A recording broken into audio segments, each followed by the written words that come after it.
मित्रांनो, ज्यावेळेस तुम्ही फार्मसी शॉप, मेडिकल शॉपमधून औषधं घेता, त्यावेळेस तिथला फार्मासिस्ट तुम्हाला ती औषधं देत असताना पूर्वीच त्यानं स्टॉक, एक्सपायरी डेट या सगळ्या गोष्टी योग्य प्रकारे चेक केलेल्या असतात.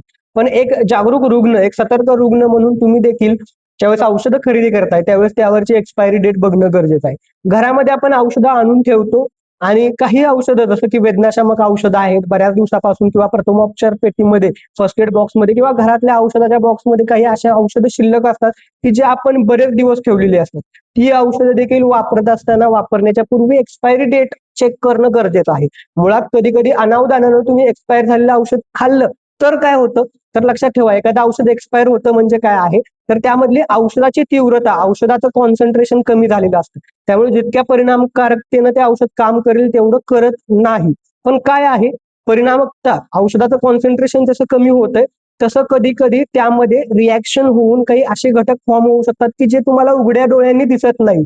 म्हणून कधीही एक्सपायर झालेलं औषध खाणं टाळणं गरजेचं आहे. औषध एक्सपायर होतं याचा अर्थ त्यातली औषधाची कॉन्सन्ट्रेशन कमी होतंय. पण तरी देखील खबरदारी म्हणून एक्सपायर औषध खाणं टाळणं गरजेचं आहे. एक्सपायर झालेलं औषध अनावधानानं खाल्लं तर काय होतं याबाबत एक ऑलरेडी शॉर्ट व्हिडिओ बनवलेला होता. खाली देतोय तो देखील एकदा व्हिडिओ बघून घ्या. Thank you.